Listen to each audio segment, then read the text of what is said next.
morning, everyone, and a very warm welcome to the first Be Thinking Apologetics Conference. It's great to see so many of you here. My name is Chris Knight, and I work for the Universities and Colleges Christian Fellowship, editing and coordinating the BeThinking.org apologetics website. To chair our first session, it's a great pleasure to have Tom Price with us. Tom is the founding editor of BeThinking.org, my predecessor. He's a tutor at the Oxford Centre for Christian Apologetics in Oxford, a speaker for the Damaris Trust and for Ravi Zacharias International Ministries in Europe. Tom, would you like to come up to introduce Bill Craig? Thank you.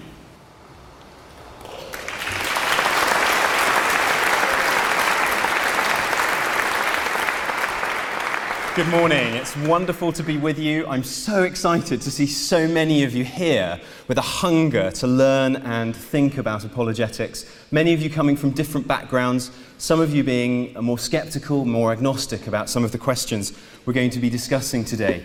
I, myself, 10 or 11 years ago, wasn't a Christian, and I came to a Christian faith partly through studying and thinking about the questions in philosophy of religion.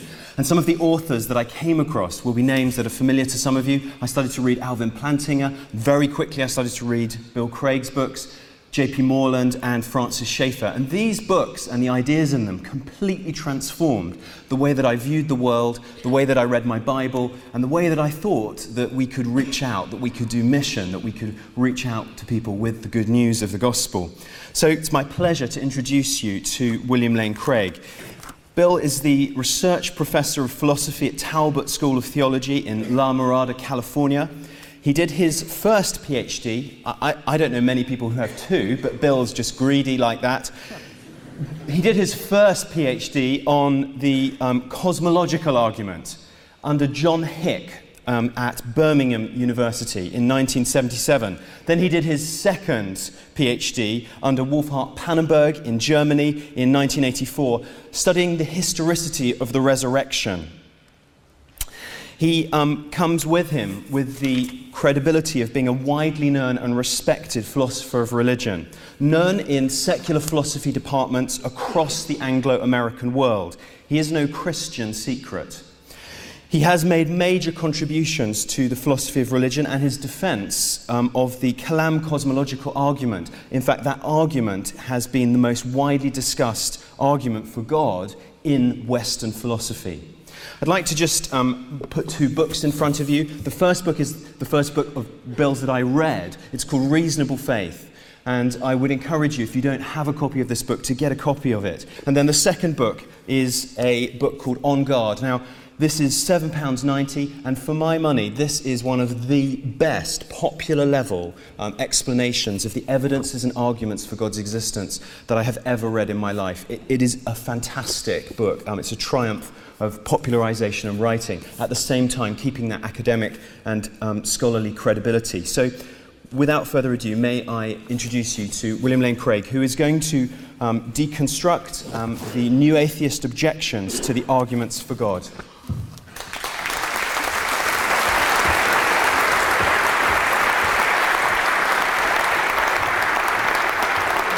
Thank you, Tom, and thank you very much. Thank you for coming. It's a delight to be with you here and share this conference with you this morning. After debating 3 times at British universities, it's nice to have a day off and speak to friendly faces who are interested in the defense of the faith. So it's great to be with you today. Over the last 50 years or so, there has been an extraordinary renaissance of Christian philosophy in the Anglo-American world. And one of the manifestations of this renaissance has been a revival of natural theology in our day. That is to say, arguments for the existence of God. One of the fruit of this revival of natural theology is the Blackwell Companion to Natural Theology, published by Blackwell's in Oxford. And this book includes 11 detailed, lengthy, I think indispensable expositions of the classic arguments for God's existence. and is just one of the indications of the sort of renaissance that is going on in our day among contemporary philosophers with respect to the defense of arguments for God's existence. I described something of this renaissance in an article for Christianity Today a couple years ago, and it was interesting to see the reactions in the blogosphere to this cover story. Along with expressions of appreciation, there were comments like the following: Dawkins, the God delusion, soundly deals with these arguments. Did you even do any research? Or again, have you even read Dawkins' '(S) book? He answers every one of those arguments quite well. Or this comment: I was dismayed that Dr. Craig has used these arguments to defend the existence of God. Has someone mentioned before, has he even read Dawkins' book? Now, it is the merit of the God delusion that it does engage seriously with the classic arguments for God's existence. The writings of the new atheists in general do not typically even engage with theistic arguments, and at least Dawkins makes an attempt to do that. But what's remarkable, I think, about these comments is the degree of confidence placed in Richard Dawkins' supposed refutation of the arguments for God's existence. Are they right? Has Dawkins really dealt the death blow to these theistic arguments? Well, this morning I'd like to look at those arguments and see what Dawkins has to say about each one. Now, since my time is limited this morning, I can only consider the arguments that Dawkins himself raises. Doubtless you can think of other objections to these arguments, and that's good. It means you're thinking for yourself. But for a fuller treatment, I would recommend either my book, Reasonable Faith, or the Blackwell Companion. We have a PowerPoint to help us, so let's bring up the first slide, which is on the cosmological argument. Now, Dawkins doesn't even mention the primary form of the cosmological argument, which I presented, namely the argument from contingency. This is itself a remarkable oversight because this is the most famous version of the cosmological argument that has been defended. So obviously it cannot be the case that Dawkins has refuted all of the arguments that I mentioned, since he doesn't even deal with the first form of the cosmological argument. But he does discuss a different type of the cosmological argument, which can be formulated as follows. Number one, everything that begins to exist has a cause. 2, the universe began to exist. 3, therefore the universe has a cause. And once we reach the conclusion that the universe has a transcendent cause, then we can analyze what sort of properties such a cause must have. Now, premise 1 of this argument seems obviously true, I think. It's at least more plausible than its contradictory or negation. To suggest that things could just pop into existence uncaused out of nothing is to quit doing serious philosophy and to appeal to magic. Premise 2 can be supported by both philosophical argument and scientific evidence. The philosophical arguments aim to show that there cannot have been an infinite regress of past events, or in other words, that the series of past events must have had a beginning.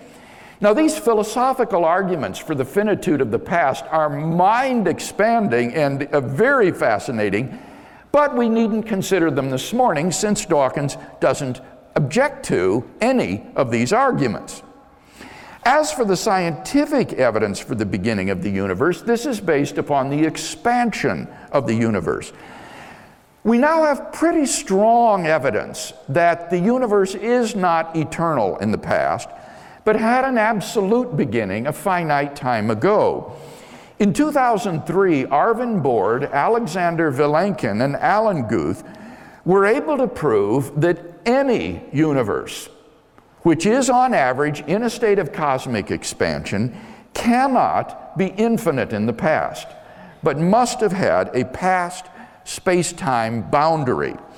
even if our universe is just a tiny part of a so-called multiverse of many universes, their theorem requires that the multiverse itself must have had an absolute beginning. Now, of course, highly speculative scenarios, such as loop quantum gravity scenarios, string models, even closed time-like curves have been proposed to try to avoid this absolute beginning. These models are not merely fraught with problems, but the bottom line is that these theories, even if true, do not succeed in restoring an eternal past. At the very most, they just push the beginning back one step. Vilenkin pulls no punches. He says, "It is said that an argument is what convinces reasonable men, and a proof is what it takes to convince even an unreasonable man. With the proof now in place, cosmologists can no longer hide behind the possibility of a past eternal universe. There is no escape. They have to face the problem of a cosmic beginning," end quote. Now it follows from the two premises that the universe has a cause. Well, what properties must such a cause of the universe possess? Well, by the very nature of the case, as the cause of space and time, this entity must transcend space and time, and therefore exist timelessly and non-spatially, at least without the universe.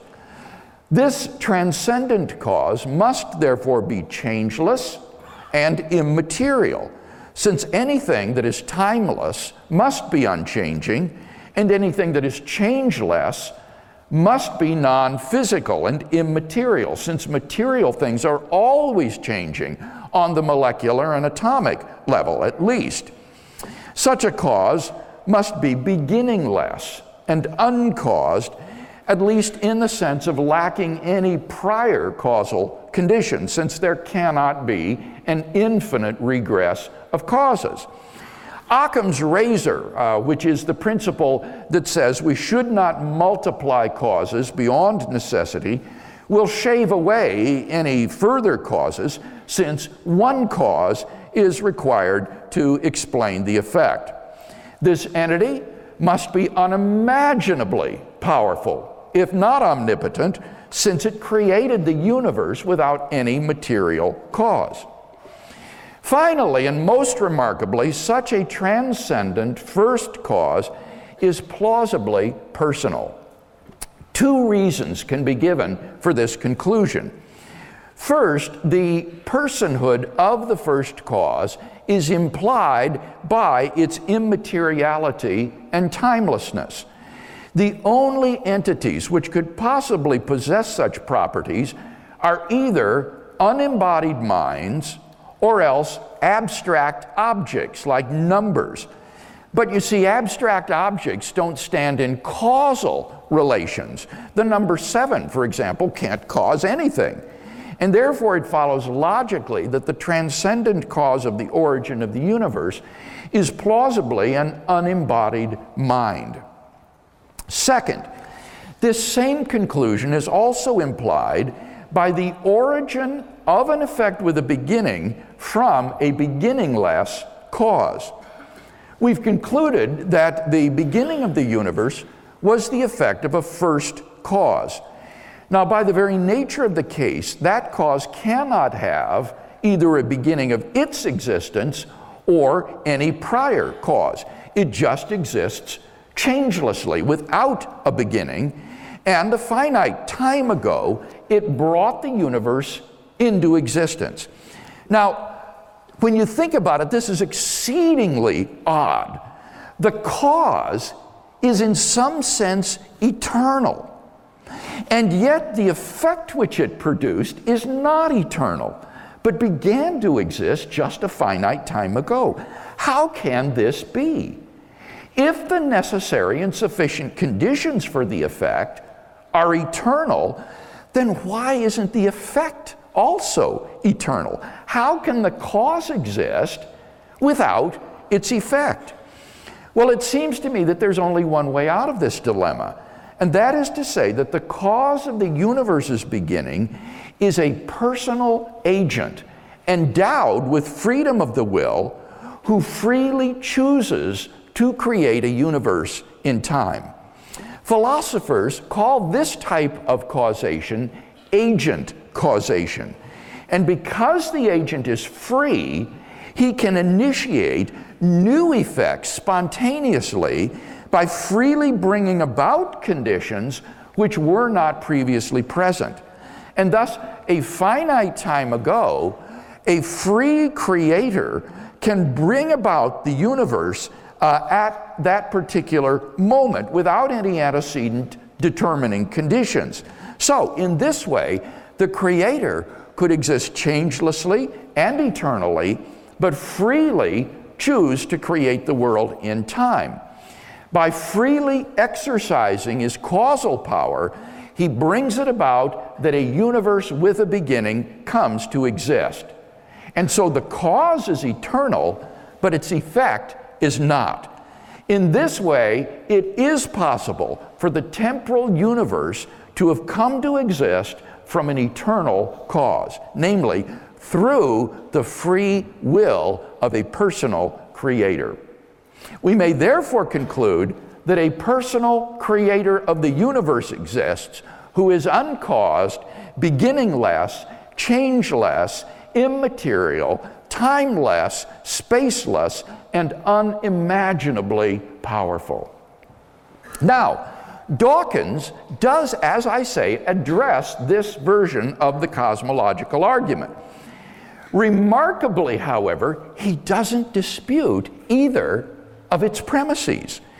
Instead, he merely questions the theological significance of the conclusion.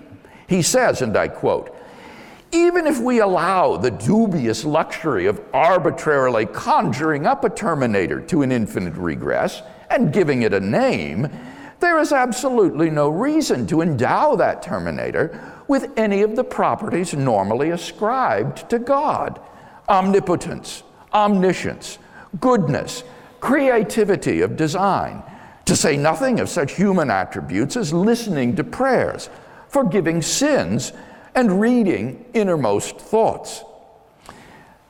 Now, apart from the opening slur, this is an amazingly concessionary statement. Dawkins doesn't dispute that the argument successfully proves the existence of an uncaused, beginningless, changeless, timeless, spaceless, and unimaginably powerful personal creator of the universe.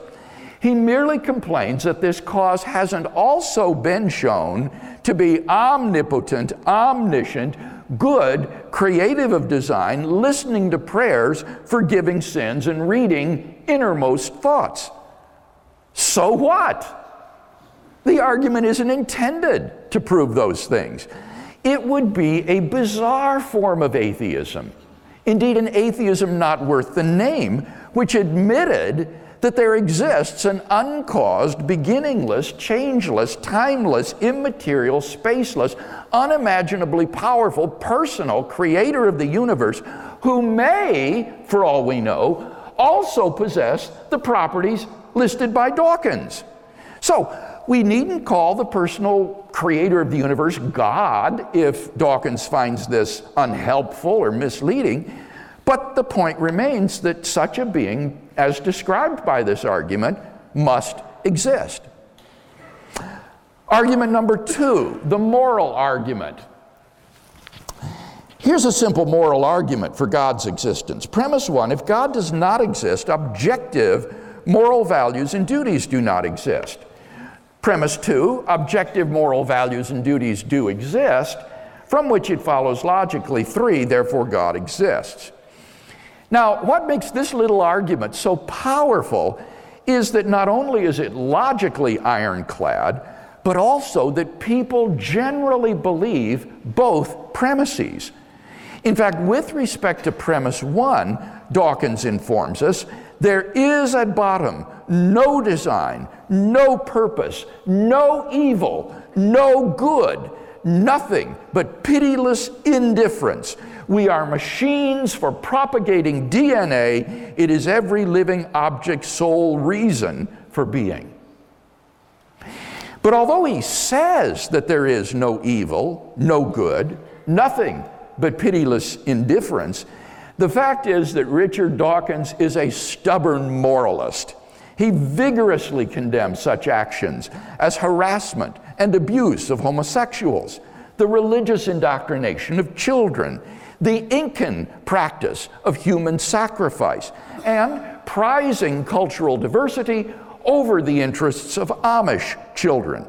He even goes so far as to offer his own amended version of the Ten Commandments for guiding moral behavior, all the while marvelously oblivious to the contradiction with his ethical subjectivism.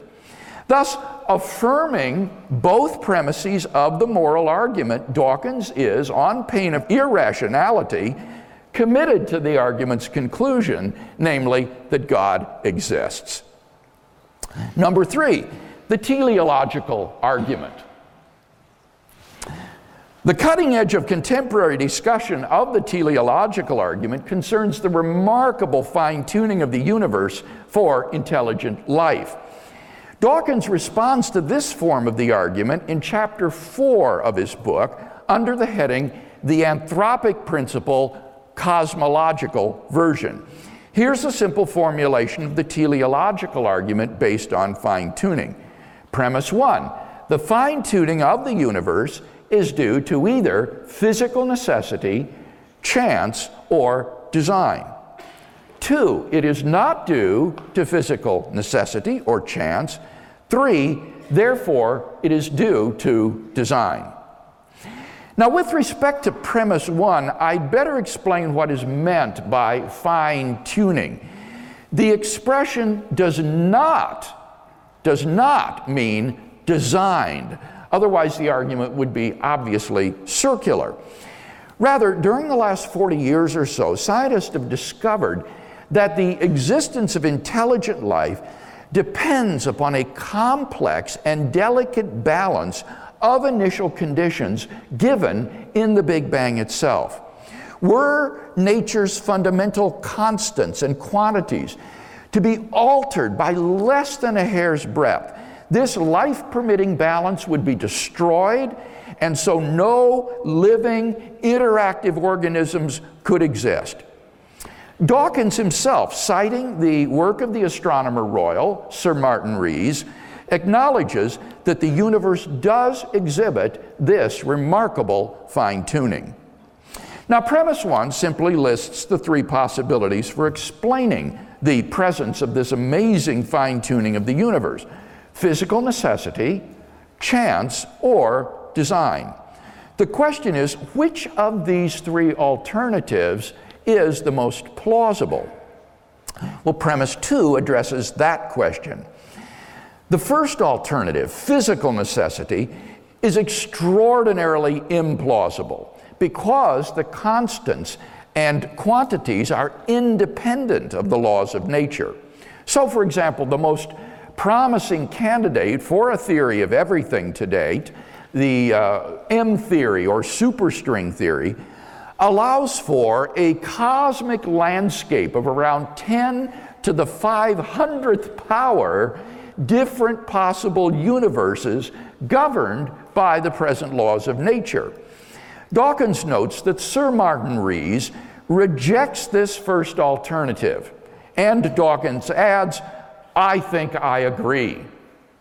So, what about the second alternative, that the fine-tuning of the universe is due to chance? Well, the problem with this alternative is that the odds against the universe's being life-permitting are so incomprehensibly great that they cannot be reasonably faced.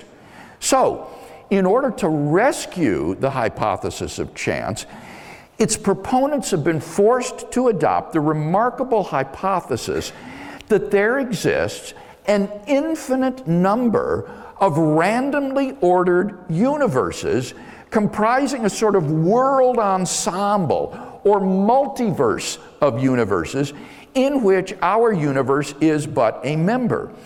Somewhere in this world ensemble, finely tuned universes will appear by chance alone, and we happen to be in one such world.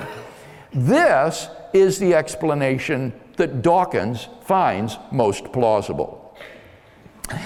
Now, Dawkins is acutely sensitive to the charge that postulating a world ensemble of randomly ordered universes seems to be what he calls an unparsimonious extravagance. But, he retorts, the multiverse may seem extravagant in sheer number of universes, but if each one of those universes is simple in its fundamental laws, we are still not postulating anything highly improbable, end quote. Unfortunately, this response is multiply confused. Let me mention 4 points. First, each universe in the ensemble is not simple, but is characterized by a multiplicity of constants and quantities. If each universe were simple, then why did Dawkins feel the need to recur to the hypothesis of a world ensemble in the first place? Second, Dawkins assumes that the simplicity of the whole is a function of the simplicity of the parts. If the parts are simple, then the whole is simple. But this is an obvious mistake. For example, a complex mosaic, say a Roman face, might be made up of a great number of individually simple parts. In the same way, an ensemble of simple universes will still be complex if those universes are randomly ordered in the values of their fundamental constants and quantities, rather than all sharing the same values. Thirdly, Occam's razor tells us not to multiply entities beyond necessity, so that the number of universes being postulated simply to explain the fine-tuning is, at face value, extravagant. Appealing to a world ensemble to explain fine-tuning is like using a sledgehammer to crack open a peanut. Fourthly, Dawkins tries to minimize the extravagance of the postulate of a world ensemble by claiming that despite the extravagant number of entities postulated, still such a postulate is not highly improbable. Now, it's not clear why this response is relevant, or even what this means. The objection under consideration is not that the postulate of a world ensemble is improbable, but rather that it's extravagant and unparsimonious. To say that the postulate isn't also improbable is to fail to address the objection. Indeed, it's very hard to understand exactly what probability Dawkins is talking about here. He seems to me to mean the intrinsic probability of the postulate of a world ensemble, considered apart from the evidence of fine-tuning. But how is such a probability to be determined? By its simplicity? But then Dawkins hasn't shown the world ensemble hypothesis to be simple. So what Dawkins needs to say, it seems to me, is that the postulate of an ensemble of universes may still be simple if there is a simple mechanism which, through a repetitive process, generates the many worlds. In that way, the huge number of entities postulated is not a deficit of the theory, because the entities all issue from a very simple fundamental mechanism. So, what mechanisms does Dawkins suggest for generating such an infinite, randomly ordered world ensemble? Well, first, he suggests an oscillating model of the universe, according to which the universe has gone through an infinite series of expansions and contractions. Dawkins is, however, apparently unaware of the many difficulties of oscillatory models of the universe, which have made contemporary cosmologists skeptical of them. Such models contradict the Hawking-Penrose singularity theorems. Moreover, the evidence of observational astronomy has been consistently against the hypothesis that the universe will someday recontract. The evidence indicates that it will expand forever. And the thermodynamic properties of such models imply the very beginning of the universe that their proponents sought to avoid. But leave all that aside. Put it aside for now. Even if the universe could oscillate from eternity past, the irony is that such a model of the universe requires infinitely precise fine-tuning of the initial conditions in order to persist through an infinite series of bounces. So that the mechanism that Dawkins suggests for creating the world ensemble is not simple. In fact, exactly the opposite. It is infinitely fine-tuned. Moreover, this fine-tuning is of a very bizarre sort because the initial conditions have to be set at minus infinity in the past. But how can you set initial conditions at minus infinity if there was no beginning of the universe? So this mechanism is clearly untenable. His second suggested mechanism for generating a world ensemble is Lee Smolin's evolutionary cosmology. According to this cosmology, black holes are portals to baby universes which are being birthed by our universe. Since universes which produce lots of black holes will therefore have an evolutionary advantage by producing more offspring, worlds which have lots of black holes will be evolutionarily preferred and selected for. Now, since black holes are the result of star formation, they are the result of the collapse of stars, and stars favor planets where life can evolve, the unintended effect of evolutionary cosmology is to make life-permitting universes more probable. Now, Dawkins recognizes, and I quote, that not all physicists are enthusiastic about Smolin's scenario. Talk about an understatement.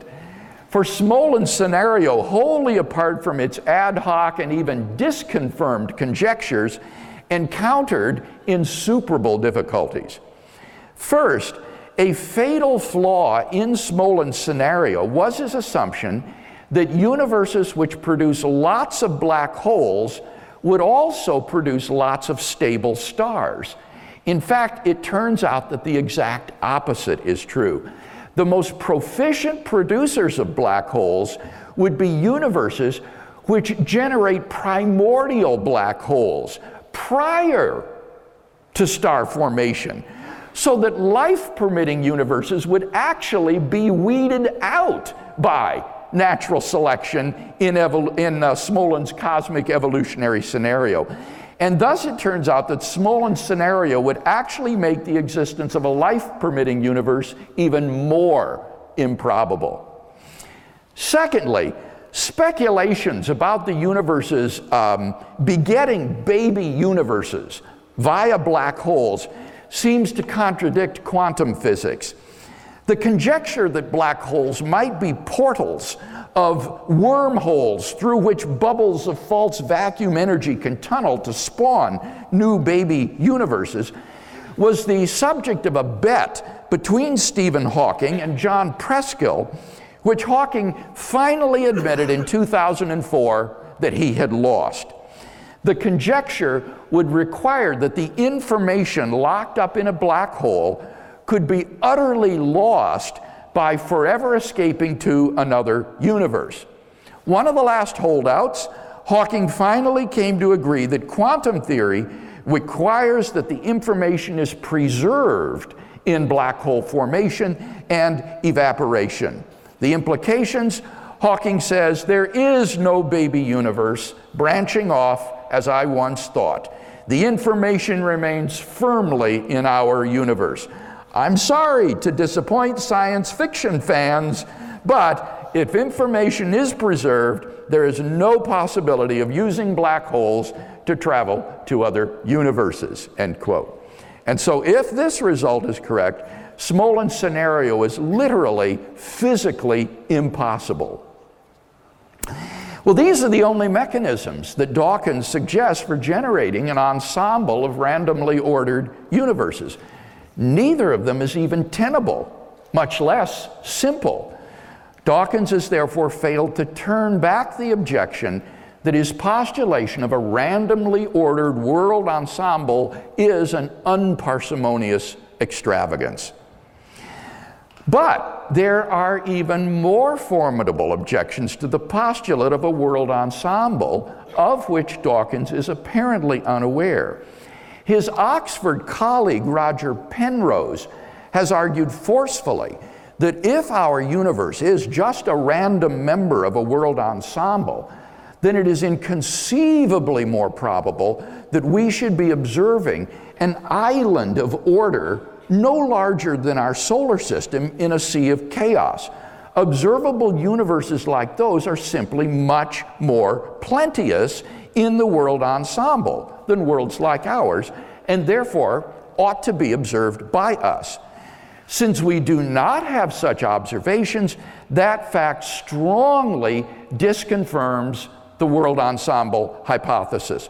On atheism, at least, it is highly probable that there is no world ensemble. The fine-tuning of the universe is therefore plausibly due neither to physical necessity nor to chance. It follows that the fine-tuning is therefore due to design, unless the design hypothesis can be shown to be even more implausible than its competitors. And Dawkins does in fact contend that the alternative of design is indeed inferior to the many worlds hypothesis. Summarizing what he calls the central argument of my book, Dawkins insists that even in the admitted absence of a strongly satisfying explanation for the fine-tuning in physics, still the quote-unquote relatively weak explanations we have at present are self-evidently better than the self-defeating hypothesis of an intelligent designer. Really? What is this powerful objection to the design hypothesis that renders it self-evidently inferior to the admittedly weak world ensemble hypothesis? Well, here it is. We are not justified in inferring design as the best explanation of the complex order in the universe, because then a new problem arises, namely, who designed the designer? Now, notice that Dawkins never even thinks to ask who designed the world ensemble, because he mistakenly thinks that it's simple and so doesn't need a designer.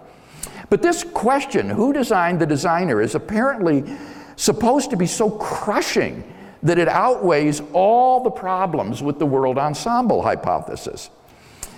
Dawkins' objection, however, has no weight for at least two reasons. First, in order to recognize an explanation as the best, you don't need to have an explanation of the explanation. This is an elementary point in the philosophy of science. For example, if archaeologists digging in the earth were to find things looking like arrowheads and pottery shards, they would be justified in inferring that these artifacts are not the chance result of sedimentation and metamorphosis, but rather they were the products of an unknown group of people, even if they had no explanation whatsoever who these people were or where they came from. Similarly, if astronauts were to come upon a pile of machinery on the backside of the moon, they would be justified in inferring that it was the product of intelligent agents, even if they had no idea who those agents were, or where they came from, or how they got there. In order to recognize an explanation as the best, You don't need to have an explanation of the explanation. In fact, when you think about it, such a requirement would lead to an infinite regress of explanations. Before you could have an explanation of something, you'd need an explanation of the explanation. But before you could accept that, you would need an explanation of the explanation of the explanation, and so on to infinity, so that nothing could ever be explained, and science would be destroyed. Before any explanation was acceptable, you'd need an explanation of it, and then an explanation of the explanation, and then an explanation of the explanation of the explanation. Nothing could ever be explained. So, in the case at hand, in order to recognize intelligent design as the best explanation of the appearance of design in the universe, you don't need to be able to explain the designer. Whether the designer has an explanation can simply be left as an open question for future inquiry. Secondly, Dawkins thinks that in the case of a divine designer of the universe, if the designer is God, then the designer is just as complex as the thing to be explained, so that no explanatory advance is made. Now, this objection raises all sorts of questions about the role played by simplicity in assessing competing explanations. For example, there are many other factors than simplicity that scientists weigh in determining which explanation is the best, such as explanatory power, explanatory scope, plausibility, and so forth. An explanation which has, for example, broader explanatory scope may be less simple than a rival explanation, but still be preferred because it explains more things. Simplicity is not the only or even the most important criterion for assessing theories. But again, leave those questions to the side. Dawkins' more fundamental mistake lies in his assumption that God is just as complex an entity as the universe. That is plainly false. As a pure mind without a body, God is a remarkably simple entity. A mind or a soul is not a physical object composed of parts.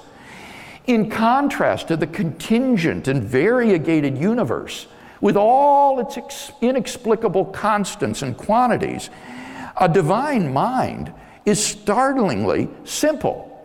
Dawkins protests a God capable of continuously monitoring and controlling the individual status of every particle in the universe cannot be simple.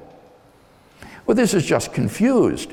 Certainly, a mind may have complex ideas, but the mind itself is a remarkably simple, non-physical entity. Dawkins has evidently confused a mind's ideas, which may indeed be complex, with a mind itself, which is an incredibly simple entity, being a non-physical substance which has no parts. Therefore, postulating a divine mind behind the universe most definitely does represent an advance in simplicity, for whatever that might be worth. Dawkins' central argument thus fails to show that the alternative of design is in any way inferior to the many worlds hypothesis. Indeed, his smug and self-congratulatory attitude about this pitiful argument, sustained even in the face of repeated correction by prominent philosophers and theologians like Keith Ward and Richard Swinburne, is marvelous. Therefore, of the three alternatives before us, physical necessity, chance, or design, the most plausible of the three is an explanation of the fine-tuning given by design. Finally, the ontological argument. The next argument to be discussed by Dawkins, and the last that I have time to review, is the famous ontological argument. The version that I presented stems from Alvin Plantinga. It's formulated in terms of possible worlds semantics. Now, for those of you who are unfamiliar with the terminology of possible worlds, let me explain that by a possible world, I do not mean a planet or a universe or any kind of concrete reality. Rather, a possible world is simply a complete description of reality, or a way the world might be. To say that God exists in some possible world is just to say that there's a possible description of reality which includes the statement, God exists as part of the description. Now, in his version of the argument, Plantinga conceives of God as a being which is maximally excellent in every possible world. Plantinga takes maximal excellence to include such properties as omniscience, omnipotence, and moral perfection. A being which has maximal excellence in every possible world would have what Plantinga calls maximal greatness. And now Plantinga argues as follows. Premise 1, it's possible that a maximally great being, aka God, exists. 2, if it's possible that a maximally great being exists, then a maximally great being exists in some possible world. 3, if a maximally great being exists in some possible world, then it exists in every possible world. 4, if a maximally great being exists in every possible world, then it exists in the actual world. 5, if a maximally great being exists in the actual world, then a maximally great being exists. 6, therefore, a maximally great being or God exists. Now, it might surprise you to learn that steps 2 through 6 of this argument are relatively uncontroversial. Most philosophers would agree that if God's existence is even possible, then it follows logically that he must exist. The principal issue to be settled with respect to Plantinga's ontological argument is what warrant exists for thinking premise 1, it's possible that God exists, to be true. Well, the idea of a maximally great being is an intuitively coherent idea, and so it seems plausible that such a being could exist. In order for the ontological argument to fail, the concept of a maximally great being must be incoherent, like the concept of a married bachelor. But the concept of a maximally great being doesn't seem to be even remotely incoherent, and this provides at least some prima facie warrant for thinking that it is possible that a maximally great being exists. Now, Dawkins devotes 6 full pages brimming with ridicule and invective to the ontological argument without raising any serious objection to Plantinga's argument. He notes in passing Immanuel Kant's objection that existence is not a perfection, but since Plantinga's argument doesn't presuppose that it is, we can leave that irrelevance to the side. He reiterates a parody of the argument designed to show that God does not exist, because a God who created everything while not existing is greater than one who exists and created everything. Ironically, this parody, far from disproving the ontological argument, actually reinforces it.